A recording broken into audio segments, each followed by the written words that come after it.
Hello my dear student, once again welcome back to आपका Paras academy square. हम लोग chemical equilibrium पढ़ रहे थे, जिसमें लास्ट लेक्चर में हमने देखा था कि Dalton's law of partial pressure, अगर कोई मिक्सचर ऑफ गैस है तो इंडिविजुअल गैस के प्रेशर को कैसे रिप्रेजेंट करते हैं। और उससे पहले हमने देखा था कि किसी भी बैलेंस केमिकल इक्वेशन के लिए इक्विलिब्रियम कांस्टेंट का एक्सप्रेशन कैसे लिखते हैं, यही पढ़ा था ना। फिर हमने कहा भी था कि नेक्स्ट क्लास में हम लोग स्टार्ट करेंगे कि अगर किसी भी इक्वेशन के लिए अगर इक्विलिब्रियम कॉन्सेंट्रेशन के टर्म्स में भी लिख सकते हैं और किसके टर्म्स में लिख सकते हैं, प्रेशर के टर्म्स में। अगर के इक्विलिब्रियम को आप इक्विलिब्रियम कांस्टेंट को कॉन्सेंट्रेशन के टर्म्स में लिखते हो तो उसको क्या बोलते हैं, केसी। और इक्विलिब्रियम कांस्टेंट को अगर प्रेशर के टर्म्स में लिखते हो तो उसको क्या बोलते हैं, केपी। फिर देखते थे कि equilibrium constant in terms of concentration and equilibrium constant in terms of pressure, उसके बीच में रिलेशन क्या आएगा, हम उस रिलेशन को आज पढ़ते हैं। क्या होता है केसी, क्या होता है केपी। लेकिन केसी और केपी लिखना हम लोग सीख गए थे। समझो ये को एक हाइपोथेटिकली हमने बैलेंस केमिकल इक्वेशन लिया है, m1 mole of A combined with m2 mole of B gives n1 mole of C and n2 mole of D। ये क्या है, आपका एक बैलेंस केमिकल इक्वेशन है। क्लियर बेटा। कोई भी रिएक्शन किसी भी फेज में भी हो सकता है, वो एक्वस फेज में भी हो सकता है बेटा, और किस फेज में हो सकता है, गैसियस फेज में हो सकता है। अगर रिएक्शन एक्वस फेज में है तो हम लोग कॉन्सेंट्रेशन की बात करते हैं, अगर रिएक्शन गैसियस फेज में तो किसकी बात करते हैं, प्रेशर की बात करते हैं। एक और चीज़ मैंने आपसे कही थी कि अगर कोई रिएक्शन रिवर्सेबल है तो रिवर्सेबल रिएक्शन कभी भी कंप्लीट नहीं होते हैं। तो कब जिस टाइम को रिएक्शन इक्विलिब्रियम को अचीव करेगा उस टाइम पे रिएक्टेंट भी होंगे एंड प्रोडक्ट भी होंगे। समझो इसमें A B C and D, A क्या है, रिएक्टेंट है, बी क्या है, रिएक्टेंट है, सी क्या है, प्रोडक्ट है, डी क्या है, प्रोडक्ट है। बोलो हाँ ही ना। अब समझो ये गैसियस फेज में, मान लेते थोड़ा देर के लिए, मान लो बेटा ये भी गैस फेज में, ये भी गैस फेज में, ये भी गैस फेज में, ये भी गैस फेज में। मेरी बात समझ में आ रही है। तो m1, m2, n1 और n2 ये इसके रिस्पेक्टिव स्टाइकोमेट्रिक कोफिशिएंट है या इसका मोलर रेशियो है। बोलो कोई दिक्कत, हाँ या ना। अब मैं इसके लिए इसका कॉन्सेंट्रेशन टर्म्स भी ले सकता हूँ, इसके लिए मैं इसका क्या ले सकता हूँ, प्रेशर टर्म्स भी ले सकता हूँ। बोलो हाँ या ना। मैं इसका क्या सकता हूँ, कॉन्सेंट्रेशन भी ले सकता हूँ और इसका क्या ले सकता हूँ, प्रेशर ले सकता हूँ। हाँ, इक्विलिब्रियम कांस्टेंट में अगर कोई रिएक्टेंट या प्रोडक्ट प्योर सॉलिड और प्योर लिक्विड हो, क्या हो जाए, प्योर सॉलिड और प्योर लिक्विड हो, तब उसका एक्टिव मास कितना होता है, 1। दैट मीन्स तब उसको इक्विलिब्रियम कांस्टेंट के एक्सप्रेशन में क्या करते हैं, एक्सक्लूड करते हैं, इंक्लूड नहीं करते। तो किसी भी केमिकल रिएक्शन का जो के इक्विलिब्रियम होगा, ध्यान से समझना, ये किसके टर्म्स में भी हो सकता है, केसी के टर्म्स में भी हो सकता है और किसके टर्म्स में भी हो सकता है, केपी के टर्म में। केसी क्या है, कॉन्सेंट्रेशन, पी क्या है, प्रेशर, के क्या है, इक्विलिब्रियम कांस्टेंट। तो इक्विलिब्रियम कांस्टेंट को आप दोनों टर्म्स में क्या कर सकते हो, रिप्रेजेंट कर सकते हो। बोलो हाँ ही ना। अब कभी भी किसी का के इक्विलिब्रियम लिखना पड़े, क्या लिखना पड़े, तो ये concentration of product upon concentration of क्या होता है, reactant, to the power their respective stoichiometric coefficient ratio होता है। बोलो हाँ या ना। तो इस केस में प्रोडक्ट क्या है, सी एंड डी। देखो concentration of C into concentration of D to the power their respective stoichiometric coefficient n1 और n2। देखो c to the power n1, d to the power क्या बेटा, n2। a और b क्या है, reactant, तो upon नीचे क्या गया, reactant a and b to the power m1 और m2 उसका रिस्पेक्टिव क्या है, स्टोइचियोमेट्रिक कोएफिशिएंट है। बोलो हाँ ही ना। मैं तुमसे ये कहने की कोशिश कर रहा था कि अगर ये रिएक्शन इक्विलिब्रियम पे है तो a b c and d चारों होंगे। क्या ऐसा होगा कि a और b पूरा कंज्यूम हो के c और d पे आ जाए, तुम कहोगे रिवर्सेबल रिएक्शन कभी भी पूरा कंज्यूम नहीं होता है। तो वहाँ पे ए भी होगा, बी भी होगा, सी भी होगा एंड डी भी होगा। बोलो हाँ ना। अब उस इक्विलिब्रियम पे अगर ये रिएक्शन किसी क्लोज कंटेनर में हो रहा है, कहाँ हो रहा है, तो गैसियस रिएक्शन को तुम क्लोज कंटेनर में पढ़ोगे तो उसमें ए भी होंगे, बी भी होंगे, सी भी होंगे और क्या होंगे, डी भी होंगे। अब इसमें प्रेशर हर गैस एग्जर्ट करेगा, इसी को हमने पढ़ा था Dalton's law of partial pressure में। आप वो लेक्चर अगर देखा होगा तो आपको समझ में आएगा। ए का जो प्रेशर होगा उसी को क्या बोलते हैं, partial pressure of B. A B से जो प्रेशर होगा उसी को क्या बोलते हैं, partial pressure of B. C का जो प्रेशर होगा उसी को क्या बोलते हैं, पार्शियल प्रेशर ऑफ सी। और डी का जो प्रेशर होगा उसी को क्या बोलते हैं, पार्शियल प्रेशर ऑफ डी। बोलो ना हाँ या ना। क्लियर। तो कॉन्सेंट्रेशन के केस में कॉन्सेंट्रेशन लेते हैं, पार्शियल प्रेशर के केस में क्या लेते हैं, केसी के केस में, सॉरी केपी के केस में क्या लेते हैं, सबका पार्शियल प्रेशर। और यहाँ पे ऐसे लिखा हुआ है ना पीसी, तो इसको क्या बोलते हैं, partial pressure of gas C. अगर यहाँ पे लिखा हुआ है पीए तो इसको क्या बोलेंगे, पार्शियल प्रेशर ऑफ गैस ए। अगर यहाँ पे लिखा हुआ है पीबी, इसका क्या मतलब हुआ, और यहाँ पे लिखा हुआ है PD, इसका क्या मतलब हुआ? अब ये रिएक्टेंट प्रोडक्ट कुछ भी हो सकते हैं। और गैस के केस में पार्शियल प्रेशर अपन क्या लेते हैं? Stoichiometric coefficient. यहाँ कॉन्सेंट्रेशन को मोल पर लीटर में, एक्टिव मास को मोल पर लीटर में रिप्रेजेंट करते हैं, और यहाँ पे प्रेशर का क्या लेते हैं? एटमॉस्फेयर। कोई दिक्कत? अब अपने को क्या करना है? इसी KC और KP के बीच में क्या निकालना है? रिलेशन निकालना है। क्या निकालना है? KC और KP के बीच में रिलेशन निकालना है। नेक्स्ट हम लोग यही पढ़ते हैं, relation between KC and KP। बोलो हाँ ना। अब किस KC और KP के बीच में रिलेशन निकालने के लिए अपने को एक रिलेशन निकालना पड़ेगा। किसके बीच में? कॉन्सेंट्रेशन एंड प्रेशर के बीच में। हम एक इक्वेशन लेते हैं फ्रॉम आइडियल गैस इक्वेशन। क्या ले ले? क्या होता है आइडियल गैस इक्वेशन? तुम कहोगे sir PV is equal to nRT। कल के लास्ट क्लास में देखा था। यहाँ पे P क्या है? प्रेशर ऑफ गैस, यूनिट किस में? एटमॉस्फेयर में। V क्या है? वॉल्यूम ऑफ गैस, यूनिट किस में? लीटर में। N क्या है? Number of mole of gas. T क्या है? Temperature in kelvin. और R क्या है? Gas constant. ये ऑलरेडी मैं लास्ट लेक्चर में आपको बता चुका हूँ। यहाँ से क्या करता हूँ मैं? P इज इक्वल टू, इस वॉल्यूम को इधर ले आऊँ तो कितना हो जाएगा? nRT by V। बोलो हाँ ना। इस N बाई V को देखो, तो यही एक्टिव मास था, concentration, number of mole of solute upon volume of solution litre. क्या होता है? इसी को क्या बोलते हैं? कॉन्सेंट्रेशन। तो P इज इक्वल टू क्या हो जाएगा? बोलो हाँ ना। कॉन्सेंट्रेशन को R और T से मल्टीप्लाई कर दो तो तुमको क्या निकल जाएगा? प्रेशर। अब इसमें P क्या है? P क्या है? Pressure of gas. किस में? एटमॉस्फेयर में। C क्या है? कॉन्सेंट्रेशन। T क्या है? Temperature in kelvin. और R क्या है? Gas constant. और इसकी जो वैल्यू होगी ये होती है 0.08 लीटर एटमॉस्फेयर पर मोल के लिए। ये सब आपको लास्ट लेक्चर में मिलेगा, आप वहाँ से देखना। बोलो हाँ ना। तो अब मैं क्या कर सकता हूँ कि इस एक्सप्रेशन में क्या है? P है, D है, पार्शियल प्रेशर ऑफ C है, D है, A एंड B है। तो मैं सबका पार्शियल प्रेशर निकाल सकता हूँ। तुम कहोगे कैसे निकाल सकता हूँ? तो जिसका पार्शियल प्रेशर उसका concentration into R into T। बोलो हाँ ना। इसको मैं क्या ले लेता हूँ? ध्यान से समझना, इक्वेशन 1। और इसको मैं क्या ले लेता हूँ? एक को इक्वेशन 1 लेता हूँ, दूसरे को क्या लेता हूँ? इक्वेशन 2। मैं सबका पार्शियल प्रेशर निकालता हूँ। क्या निकालता हूँ? सबका पार्शियल प्रेशर। अगर मैं पार्शियल प्रेशर निकालूँ तो अगर मैं पार्शियल प्रेशर ऑफ पहले C निकाल दूँ तो क्या होगा? Partial pressure of C। देखो इक्वेशन क्या है? P is equal to C into R into T। यही है। तो partial pressure of C is equal to क्या जाएगा? कॉन्सेंट्रेशन ऑफ C इंटू क्या? R into T। चूंकि कॉन्सेंट्रेशन को स्क्वायर ब्रैकेट में रिप्रेजेंट करते हैं। बोलो है ना। अगर मैं पार्शियल प्रेशर ऑफ D निकाल दूँ तो कितना जाएगा? Concentration of D into RT। अगर मैं पार्शियल प्रेशर ऑफ A निकालूँ, कंसंट्रेशन ऑफ A इंटू, और अगर मैं पार्शियल प्रेशर ऑफ B निकालूँ, निकाल सकता हूँ partial pressure of C, D, A and B। मैं निकाल लिया, इसमें कोई दिक्कत? अब मैं क्या करता हूँ? इस पार्शियल प्रेशर के वैल्यू को मैं KP वाले में पुट करता हूँ। किस में पुट करता हूँ? KP। अगर तुम भूल गए होगे तो देखो KP का क्या रिलेशन है? Partial pressure of product upon partial pressure of reactant to the power उसका स्टोइकियोमेट्रिक कोएफिशिएंट। अपन क्या करते हैं? इस इक्वेशन को लेते हैं। KP लिखूं तो मैं क्या करता हूँ? KP का एक्सप्रेशन लिखता हूँ। देख KP equal to concentration of product upon reactant कर लूँ तो प्रोडक्ट क्या था? Partial pressure of C to the power stoichiometric coefficient कितना था? N1। Partial pressure of D to the power कितना है? N2 upon A to the power क्या? M1। Partial pressure of B to the power क्या बेटा? M2। अगर तुम्हें भूल जाओ तो तुम इस इक्वेशन को देख लो। रिएक्शन वही था ना, M1A plus M2B gives N1C plus N2D। M1A plus M2B gives N1C plus, बोलो हाँ ना, यही है। अब हर जगह मैं पार्शियल प्रेशर की वैल्यू पुट कर दूं तो क्या हो जाएगा? ध्यान से देख बेटा, KP is equal to PC की जगह क्या आ जाएगा?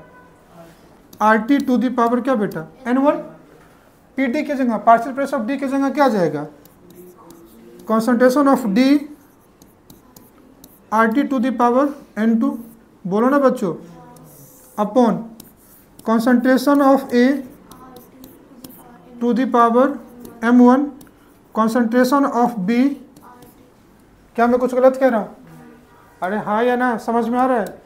अब ध्यान से देख, यहाँ भी RT है, यहाँ भी RT है, RT कॉमन ले लूँ, ये दोनों मल्टीप्लिकेशन में है, तो मल्टीप्लिकेशन में पावर क्या होता है बेटा? ऐड होता है। मैं तुमको समझाता हूँ, परेशान मत होना।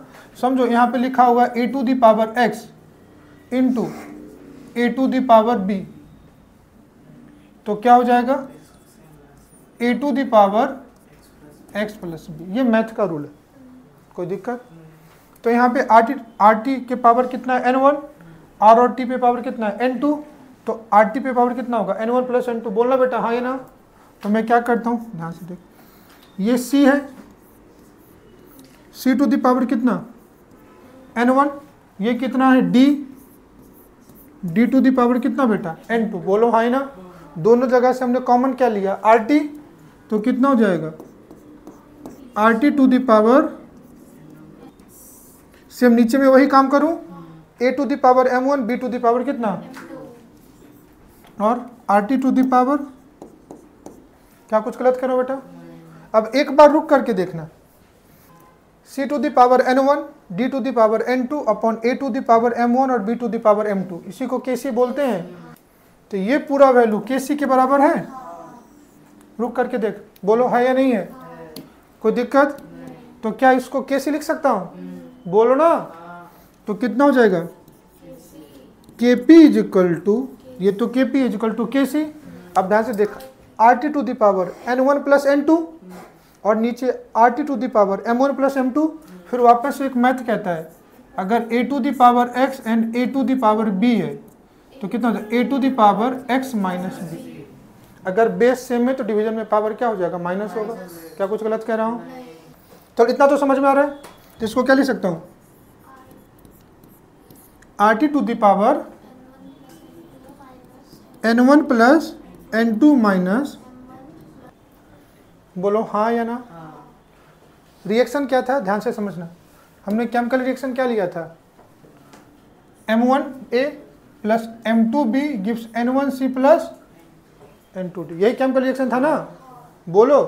अब इस केमिकल रिएक्शन में मैं कहता हूं टोटल मोल ऑफ प्रोडक्ट कितने हैं? अगर मैं यहां पे लिखूं, ध्यान से समझना, टोटल मोल ऑफ प्रोडक्ट्स कितने हैं बता? तो प्रोडक्ट क्या है? C and D। C के मोल कितने हैं? N1। D के मोल कितने हैं? N2। बोल है ना? तो टोटल मोल कितने हो गए? N1 plus N2। तो ये हो गए बेटा कितना? N1 plus N2। अब मैं तुमसे पूछूं total mole of product, total mole of reactant. Reactant क्या है? A and B। A के मोल कितने? M1। B के मोल कितने? M2। तो टोटल मोल रिएक्टेंट के कितने हो गए? M1 प्लस, तो ये क्या हो गए? N1 प्लस N2 और यहाँ M1 प्लस M2, इसी है ना? N1 plus N2 minus M1 plus M2, मतलब total mole of product minus total mole of reactant. बोलो है ना? तो इसको क्या लिख सकता हूँ? Total mole of product minus total mole of, अगर सॉलिड एंड लिक्विड होता, समझना, सॉलिड एंड लिक्विड होता तो क्या ये Kp और Kc के एक्सप्रेशन में आता? क्या नहीं। तो Kp और Kc के एक्सप्रेशन में, Kp और Kc के एक्सप्रेशन में सिर्फ क्या आता है? गैस ही आएगा। प्योर सॉलिड एंड लिक्विड का एक्टिव मास कितना हो जाएगा? 1। अगर सॉलिड है तो भी कुछ प्रेशर नहीं होगा, गैस है तो भी, सॉरी लिक्विड है तो भी कुछ प्रेशर नहीं होगा, सॉलिड है तो भी कुछ प्रेशर नहीं होगा। तो प्रेशर सिर्फ किसका आएगा? गैस। तो जो भी पावर आ रहा होगा वो गैसियस मोल का आ रहा होगा। बोलो हाँ या ना? तो अगर प्रोडक्ट माइनस रिएक्टेंट करें तो मैं लिख सकता हूँ ना, change in number of gaseous mole. क्या लिख सकता हूँ? Change in number of gaseous mole. तो क्या होगा? Total mole of product minus total mole of reactant. बोलो है ना? एन टोटल किसका बेटा? प्रोडक्ट माइनस एन टोटल किसका? रिएक्टेंट। और प्रोडक्ट के एन टोटल को कितना बोलेंगे? N1 plus N2 minus M1 plus क्या बेटा?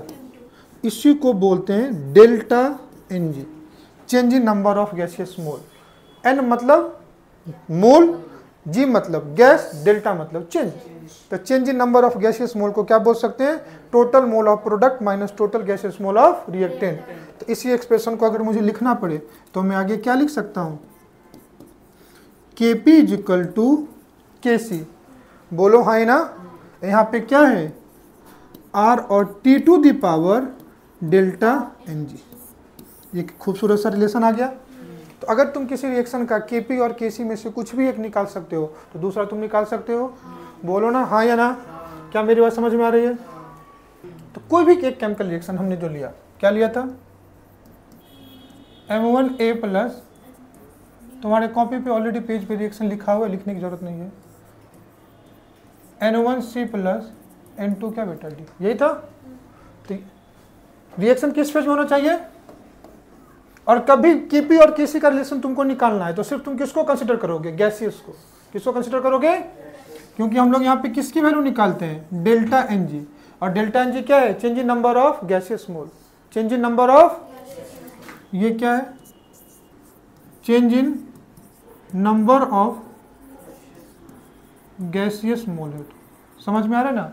तो अगर सॉलिड एंड लिक्विड है तो उसको कंसिडर नहीं करोगे। बोलो हाँ ना। और तुम क्या करोगे? कभी भी तुमको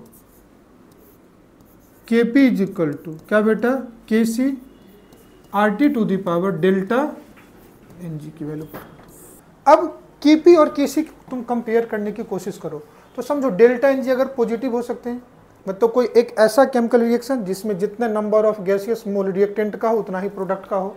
कोई रिएक्शन ऐसा भी हो सकता है। कोई रिएक्शन ऐसा भी हो सकता है कि रिएक्टेंट के मोल ज़्यादा है, प्रोडक्ट के मोल कम है। कोई रिएक्शन ऐसा भी हो सकता है कि रिएक्टेंट के कम है, प्रोडक्ट के ज़्यादा है। समझना, मैं एक एग्जांपल लेता हूँ। लो एग्जांपल, हाइड्रोजन नाइट्रोजन से रिएक्ट कर रहे हैं, क्या बना रहे हैं? पहले केमिकल इक्वेशन को बैलेंस करेंगे। नाइट्रोजन कितने हैं? 2, तो इसको कितने से मल्टीप्लाई करेंगे? 2। हाइड्रोजन कितना हो गया? 3 2 6, तो कितने से मल्टीप्लाई करेंगे? 3। इस रिएक्शन को आप देखो तो सारे के सारे रिएक्टेंट एंड प्रोडक्ट किस फेज में है? आप कहोगे सारे रिएक्टेंट और प्रोडक्ट किस फेज में है? गैस फेज में। ये भी किस फेज में? गैस। ये भी किस फेज में? बोलो हाँ ना। अगर मैं इसका डेल्टा Ng निकालूं, क्या निकालूं? तो total mole of product minus reactant करेंगे। बोल बेटा हाँ ना। प्रोडक्ट के मोल कितने हैं? तुम कहोगे 2। रिएक्टेंट के मोल कितने? यहाँ पे 3 और यहाँ पे कितने? 1। तो 3 + 1 कितने हो जाएंगे? 4। तो कितना हो गया? -2। तो ये भी हो सकता है। क्यों? कि वहाँ पे रिएक्टेंट ज़्यादा है, प्रोडक्ट कम है, तो डेल्टा Ng की वैल्यू निगेटिव भी हो सकती है। मैं ये नहीं कह रहा हूँ कि तुमको हमेशा इक्वेशन ये मिलेगा, कैसी भी टाइप की निकलेंगे। तो डेल्टा Ng की पॉसिबल वैल्यू क्या हो सकती है? या तो निगेटिव हो सकती है या दूसरा पॉजिटिव भी हो सकती है। तुम कहोगे पॉजिटिव कैसे? इसी रिएक्शन को लिख लो। 2NH3 गिव्स N2 प्लस क्या बेटा? 3H2। अब इसके लिए तुम डेल्टा Ng निकाल दो। तो 3 + 1 कितना? 4। 4 - 2 कितना जाएगा? +2। तो डेल्टा Ng की वैल्यू क्या हो सकती है? पॉजिटिव। क्या कुछ गलत कह रहा हूँ? और एक वैसा भी हो सकता है कि number of gaseous mole reactant and product side क्या हो जाए? इक्वल हो जाए। कितना हो जाए? इक्वल हो जाए। तो भी हो सकता है। एग्जाम्पल ले लो, कार्बन सॉलिड है, ऑक्सीजन गैस से रिएक्ट करा दो, तुमको क्या मिल रहा है? अब इसका डेल्टा Ng निकाल बेटा। इसका डेल्टा Ng कितना होगा? देखो प्रोडक्ट साइड कितने हैं? 1। रिएक्टेंट साइड कितने हैं? 1 और 1 2। नहीं, फिर गलतियों कर रहे हो। ये सॉलिड है, सिर्फ किसको कंसिडर करेंगे? तो क्या ये गैस है या ये गैस है? इसको कंसिडर करेंगे क्या? नहीं, सिर्फ इसको लेंगे। तो 1 - 1 कितना हो गया? 0। तो अगर डेल्टा Ng की 3 ही पॉसिबिलिटी हो सकती है। डेल्टा Ng 0 हो सकती है, डेल्टा Ng पॉजिटिव हो सकती है, डेल्टा Ng। अब इन 3 पॉसिबिलिटी पे Kp और Kc के बीच में रिलेशन 3 आ सकता है। अगर डेल्टा Ng 0 है, ध्यान से समझना, डेल्टा Ng क्या है? 0 है, तो RT टू दी पावर 0, मैथ कहता है किसी भी नंबर पे पावर 0 कितना हो जाएगा? 1। बोलो है ना। किसी भी नंबर पे पावर 0 कितना होगा? 1। उस केस में Kp Kc के क्या होगा? बराबर होगा, क्योंकि RT वाला टर्म कैंसिल हो गया ना। RT के पावर कितना हो गया बेटा? 0। ये टर्म्स खत्म हो गया, तो Kp Kc के बराबर होगा। तो ये वो केस है जहाँ पे आपका Kp किसके बराबर होगा? क्या मैं गलत कह रहा हूँ कुछ? अब यहाँ पे डेल्टा Ng क्या है तुम्हारा? निगेटिव। तो डेल्टा Ng निगेटिव, बोलो, तो ये वैल्यू कैसा होगा? RT to the power negative होगा। तो निगेटिव पावर को नीचे लाने, पॉजिटिव करने के लिए नीचे लाओगे, तो Kp = Kc/RT। बोलो, ये RT इधर मल्टीप्लाई होगा, तो Kc = Kp × RT। इसका क्या मतलब हुआ? Kc Kp से बड़ा है। और किसी नंबर को डिवाइड करने के बाद किसी के इक्वल हो रहा है तो कहीं ना कहीं वो नंबर तो बड़ा है ना, तो इस कंडीशन में के सी के पी के क्या होगा, बराबर। कब, जब डेल्टा एन जी निगेटिव है तब। तो इस केस में आपका जो के पी है छोटा होगा किससे, के सी। एक ये कंडीशन हो सकता है। अब यहाँ पे डेल्टा एन जी क्या है, पॉजिटिव, तो आर और टी के पावर अगर पॉजिटिव वैल्यू है तो ये पूरा टर्म्स क्या होगा, पॉजिटिव। अब के सी को किसी पॉजिटिव नंबर से मल्टीप्लाई करके तुम के पी के बराबर कर रहे हो, इसका मतलब के सी छोटा होगा, तो इस केस में क्या हो जाएगा, यही 3 पॉसिबिलिटी हो सकती है, बोलो हाँ या ना। और क्या हो सकता है कि केपी या केसी या केपी में किसी एक का वैल्यू दे करके दूसरे का वैल्यू पूछ सकता है। इस कॉन्सेप्ट का ये मतलब हुआ कि अगर किसी होमोजीनियस गैसियस रिएक्शन है तो आप केपी और केसी के बीच में रिलेशन लिख सकते हो, बोलो हाँ या ना। किसी का भी आप केसी लिखो या केपी लिखो, के equilibrium concentration of product upon क्या होगा, रिएक्टेंट। कॉन्सेंट्रेशन में लिखोगे तो concentration of product upon concentration of reactant होगा, केपी में लिखोगे तो partial pressure of product upon partial pressure of reactant होगा। दोनों केस में जिसका जो रिस्पेक्टिव स्टोइकोमेट्रिक कोएफिशिएंट है वो कहाँ जाएगा, पावर में जाएगा, बोलो ना हाँ या ना, कोई दिक्कत। अब कहता है डेल्टा एन जी के टोटल 3 केस ऑलरेडी मैं आपको बता चुका हूँ, बस आपको एक बार गो थ्रू करना है, ठीक है। डेल्टा एन जी के कितने केस होंगे, 3 केस हो सकते हैं। क्या क्या, डेल्टा एन जी 0 हो सकता है, डेल्टा एन जी पॉजिटिव हो सकता है, डेल्टा एन जी क्या होगा, ऑलरेडी मैं आपको बता दिया हूँ, ज़्यादा कुछ करने की ज़रूरत ही नहीं है। अगर डेल्टा एन जी 0 है तो तुम कहोगे क्या यहाँ पे, के पी इक्वल टू, बोलो हाँ या ना। डेल्टा एन जी पॉजिटिव है तो उस केस में के पी ग्रेटर देन क्या बेटा, के सी। और डेल्टा एन जी निगेटिव है, के पी स्मॉलर देन क्या बेटा। अब यही 3 अलग अलग एग्जाम्पल से होगा। केस 1 डिस्कस किया हुआ है यहाँ पे, मैं एक एक करके आपको समझा भी देता हूँ, आप समझ जाना। कह रहा है डेल्टा एन जी 0 है तो आर टी पावर कितना हो जाएगा, 0। तो उस कंडीशन में जो के पी है किसके बराबर होगा, बोलो ना बेटा, होगा या नहीं होगा, कोई दिक्कत। ऑलरेडी एग्जाम्पल देख लो, किसी भी एग्जाम्पल में देख लो, डेल्टा एन जी सब केस में क्या होगा, 0 होगा। N2 प्लस O2 गिव्स क्या बेटा, 2NO। इस केस में आप इसका डेल्टा एन जी निकालो। प्रोडक्ट साइड मोल कितने हैं, 2, इधर कितना 1 + 1 2, तो 2 - 2 कितना हो गया, 0। अब ये सब खुद से भी कर लोगे तुम। इस केस में देखो कितना है, 2HI gives I2 plus N2 नहीं है, ये H2 है। इधर भी 2 मोल, इधर भी 2 मोल, बोलो ना है ना। इसका भी डेल्टा एन जी कितना है, 0। तो केपी केसी के क्या होगा, बराबर होगा, बोलो है ना, कोई दिक्कत। अब इस केस में एक और बात लाते हैं कि unit of KP and KC, unit of KP and KC चाहे किसी के टर्म्स में लिख लो। अगर समझो मैं क्या लिख दूं, केपी लिखूं या केसी लिखूं, चलो मैं केपी ही लिख देता हूं, बोलो है ना, समझना। अगर मैं इसका केपी लिखूं किसी भी एक रिएक्शन के लिए तो ऊपर में क्या होगा, partial pressure of NO to the power 2 upon नीचे में क्या है, partial pressure of N2 into partial pressure of क्या बेटा, पार्शियल प्रेशर का यूनिट क्या होगा, एटमॉस्फेयर। तो ऊपर में क्या आ जाएगा, एटमॉस्फेयर का स्क्वायर, नीचे में इसका भी यूनिट एटमॉस्फेयर, इसका भी क्या बेटा, एटमॉस्फेयर। एटमॉस्फेयर एटमॉस्फेयर, इसमें एटमॉस्फेयर का स्क्वायर, ऊपर भी एटमॉस्फेयर का स्क्वायर, नीचे भी एटमॉस्फेयर का स्क्वायर, यूनिट कैंसिल। तो क्या इसका कोई यूनिट आया क्या, नहीं। तो इस जब डेल्टा एन जी 0 हो जाए, क्या हो जाए, डेल्टा एन जी क्या हो जाए, 0, तो केपी एंड केसी क्या हो जाएगा, यूनिट लेस हो जाएगा। इक्वल तो होगा लेकिन यूनिट क्या हो जाएगा। अगर केपी का कोई यूनिट नहीं है तो केसी का भी कोई यूनिट नहीं आएगा, बोलो ना हाँ या ना। क्यों, क्योंकि KP is equal to KC RT to the power क्या हो गया, 0। तो आर और टी का तो कोई यूनिट नहीं आया, अगर ये यूनिट लेस है तो ये भी यूनिट लेस होगा। क्या मेरी बात समझ में आ गई। चलो दूसरा एग्जांपल कह रहा है, व्हेन डेल्टा एन जी क्या है बेटा, positive. Delta N G positive का मतलब क्या हुआ कि रिएक्टेंट से ज़्यादा मोल होंगे कि प्रोडक्ट से ज़्यादा मोल होंगे। डेल्टा एन जी पॉजिटिव का मतलब, डेल्टा एन जी क्या था गुड़िया, डेल्टा एन जी क्या था, mole of product, total mole of product minus total mole of reactant, बोलो। N total of product minus N क्या बेटा, टोटल ऑफ रिएक्टेंट। क्या कुछ गलत कह रहा हूं, तो कहीं ना कहीं ये पॉजिटिव है, तो प्रोडक्ट की तरफ गैसियस मोल ज़्यादा है, बोलो ना हाँ है ना। तो इसके लिए क्या आ जाएगा equation, Kp is equal to Kc RT to the power क्या बेटा, पॉजिटिव वैल्यू, बोलो। इस केस में Kp ग्रेटर होगा Kc का, क्यों? क्योंकि किसी पॉजिटिव वैल्यू से Kc को मल्टीप्लाई करने पे Kp के बराबर आ रहा है, तो कहीं ना कहीं छोटा है तभी तो मल्टीप्लाई करके बराबर कर रहे हो। तो इस कंडीशन में क्या होगा, Kp Kc से ग्रेटर होगा। देख लो PCl5 gives PCl3 plus Cl2, इसके कितने मोल 1, इधर 1 मोल इधर 1 मोल, तो टोटल मोल इधर कितने हो गए 2, इधर कितने 1, 2 माइनस 1 पॉजिटिव हुआ कि नहीं हुआ। इधर देख लो 1 प्लस 3 कितने हो गए 4, इधर कितने 2, 4 माइनस 2 2 पॉजिटिव है कि नहीं हुए। दोनों केस में डेल्टा एन जी क्या है, पॉजिटिव। कुछ गलत कह रहा हूँ? अगर डेल्टा एन जी पॉजिटिव है, ध्यान से समझना, मतलब number of mole product side ज़्यादा है, तुम या तो Kp लिखो या तो Kc लिखो। इसका Kc लिख के दिखा देता हूँ।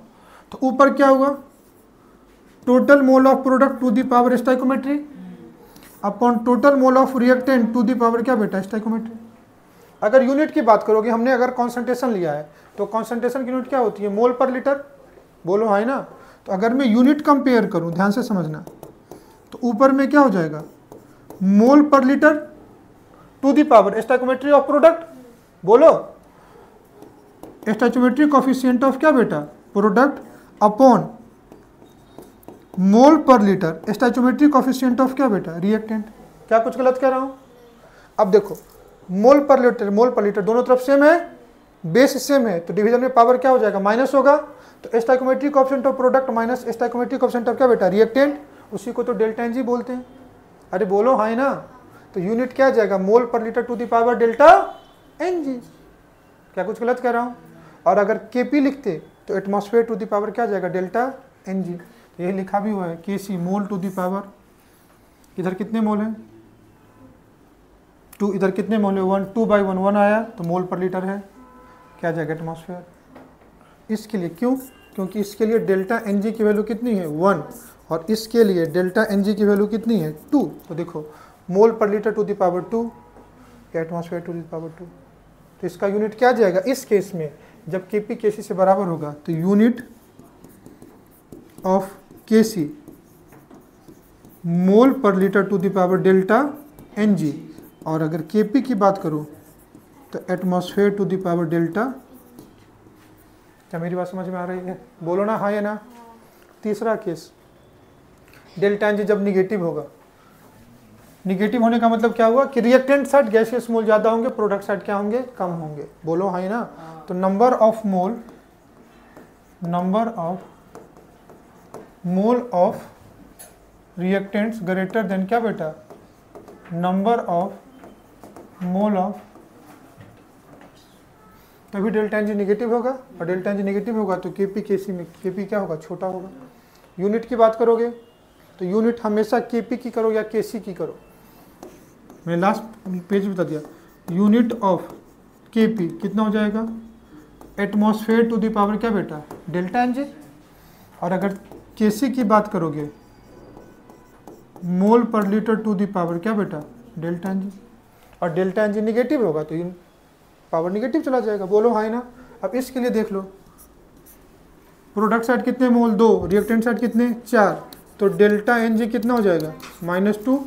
तो एटमॉस्फेयर टू दी पावर -2 होगा, या मोल पर लीटर टू दी पावर -2, तो मोल माइनस में जाएगा, लीटर प्लस में चला जाएगा, बोलो हाँ ना। क्या गलत कर रहा हूँ, बोलना हाँ या ना। समझ में आया, Kp और Kc निकाल लोगे तो एक ही चीज़ है कि इस पे बेस्ट क्वेश्चन कैसे आएगा, वो मैं तुमको क्वेश्चन करवा देता हूँ।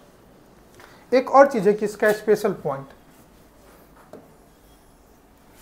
स्पेशल पॉइंट क्या कहते हैं, ध्यान से समझना। रिलेशन क्या है,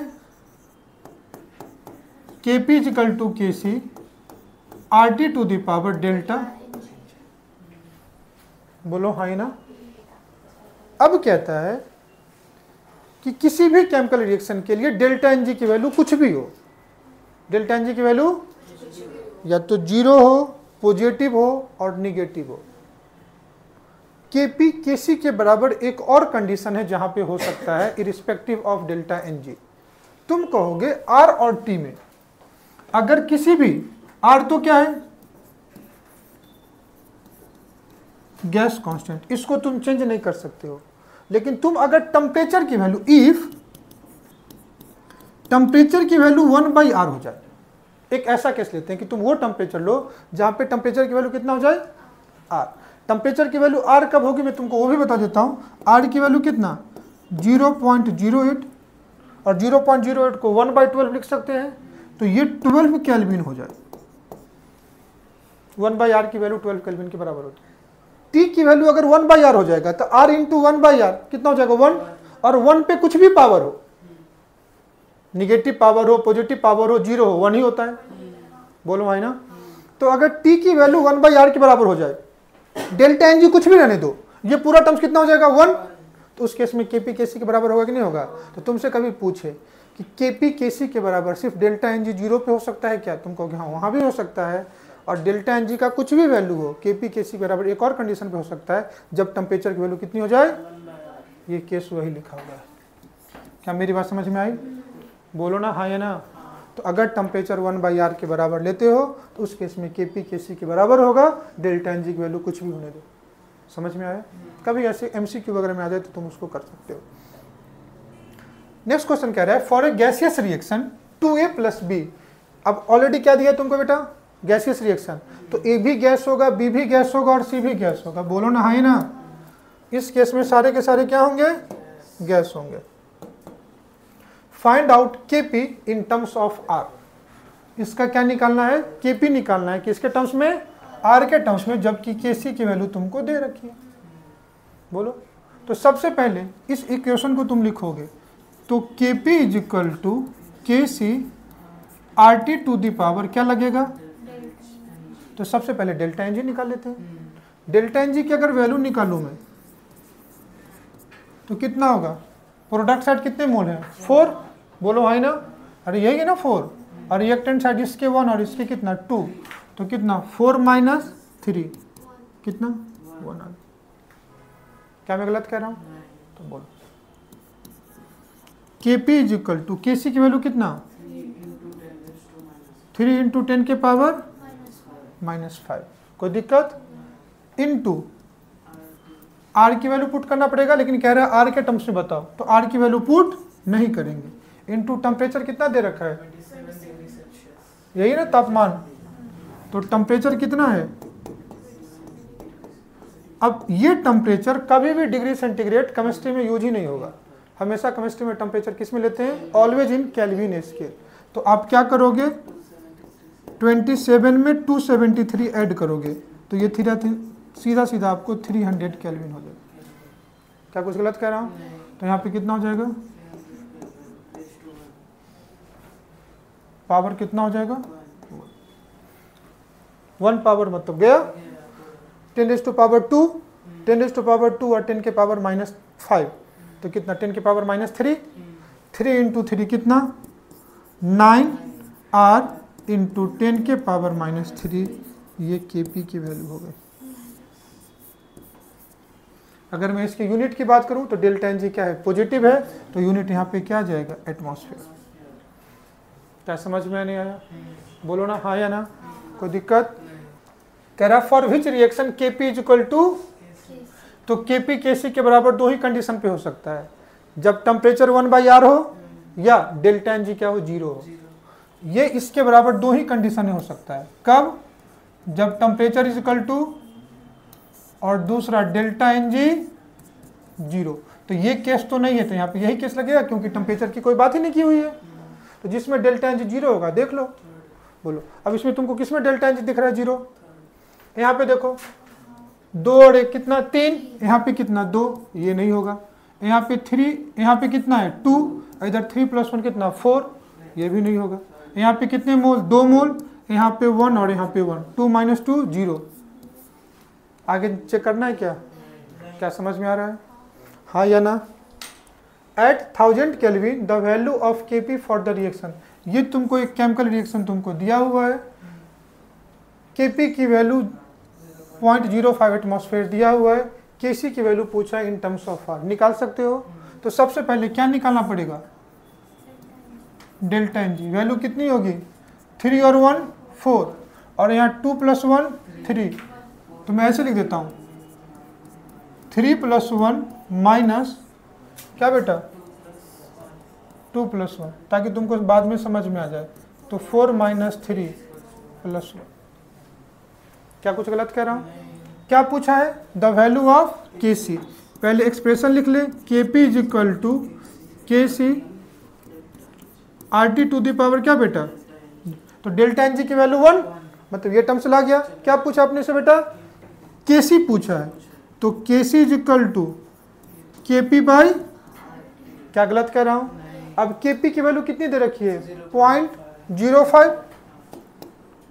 तो इसको 5 × 10⁻² लिख देता हूं। ये जो वैल्यू है 0.05, इसी को 5 × 10⁻² लिख देता हूं।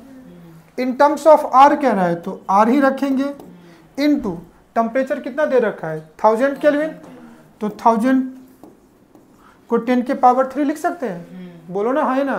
तो 10⁻³ ऊपर जाएगा तो -3 और -2 -5, तो Kc की वैल्यू 1/r into 5 × 10⁻⁻5। Delta N G की वैल्यू कितनी है?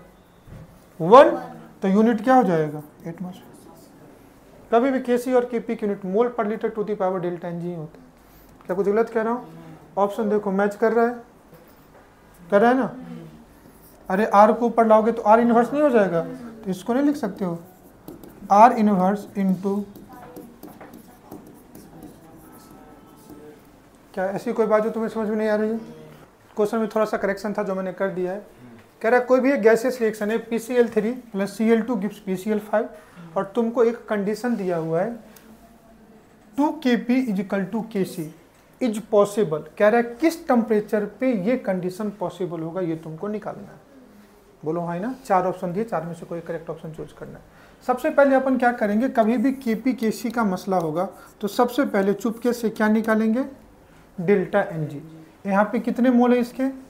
1, यहाँ पे भी कितने मोल? 1 और 1 2, तो 1 - 2 कितना? तो डेल्टा एन जी की वैल्यू कितनी है? -1। रिलेशन लिख ले, Kp = Kc RT to the power क्या बेटा? Delta N G. तो डेल्टा एन जी की वैल्यू कितना पुट कर दूं? -1। तो ध्यान से देख लेना, तो मैं इसको ऐसे लिख सकता हूँ Kp = Kc RT to the power -1। RT के पावर कितना है? -1, तो -1 को इन्वर्स कर दे तो 1/RT हो जाएगा। दूसरा एक और रिलेशन क्या दिया हुआ है? 2Kp = क्या बेटा? Kc। तो यहां से मैं Kp/Kc का रिलेशन निकाल लूं, तो देखो क्या हो जाएगा? Kp/Kc = 1/2, बोलो ना, है ना। तो Kp/Kc = कितना? 1/2। क्या मैं कुछ गलत कह रहा हूँ? अब मैं पहले Kc को यहाँ ले आता हूँ ताकि अपने को कुछ एक रिलेशन निकले। तो Kp/Kc = इसको 1/RT लिख दूँ। कभी भी तुमको अगर मैथ में e⁻1 मिले तो इसको 1/e लिखोगे तो भी चलता है, बोलो ना बेटा, हाँ या ना। अब यही Kp/Kc की वैल्यू को 1/2 लिख दूँ, बोलो ना, हाँ या ना। इतना किस बात की नाराजगी? अब अपने को टेम्परेचर निकालना है, मतलब R की वैल्यू पुट करनी पड़ेगी। अब R की वैल्यू कितनी होती है? 0.08, आगे 2 1 होता है उतना मत लो, या अप्रोक्स में कितना ले सकते हो? 1/12। क्या कुछ गलत कह रहा हूं? तो R की वैल्यू पुट कर दो, 1/0.08 into T = 1/T। Cross divide हो जाए कुछ, 2 1 जा 2, ये कितना? तो टेम्परेचर की वैल्यू कितनी आ गई? T = 1/0.04। 100 ऊपर चला जाएगा तो कितना हो जाएगा? 100/4, मतलब कितना? 25 केल्विन के आसपास आएगा। देखो कौन सा आंसर है। अब ध्यान से देखना एक चीज, R की वैल्यू 0.08 से थोड़ी बड़ी वैल्यू ही होती है। अप्रॉक्स में अगर मैं बात करूं तो 0.082 आती है, बोलो है ना। तो ये वैल्यू 0.08 थोड़ी सी बड़ी वैल्यू होगी, तो ये वैल्यू 25 से क्या होगी? छोटी होगी। 25 से बड़ी नहीं होगी। तो करेक्ट ऑप्शन ये ना होकर के करेक्ट ऑप्शन ये होगा। क्या मैं गलत कह रहा हूँ? क्या तुमको समझ में आया? हाँ या ना? नेक्स्ट क्लास में हम लोग वही देखेंगे कि जब किसी केमिकल रिएक्शन को अगर हम किसी इंटीजर से मल्टीप्लाई डिवाइड करें तो कौन कौन सा फैक्टर है कि उसको क्या कर सकता है, इफेक्ट कर सकता है। तो आप यहाँ तक नोट्स अच्छे से बनाइएगा, क्वेश्चन सॉल्व करके आइएगा। Thanks for today, bye bye and thank you. मिलते हैं नेक्स्ट क्लास में।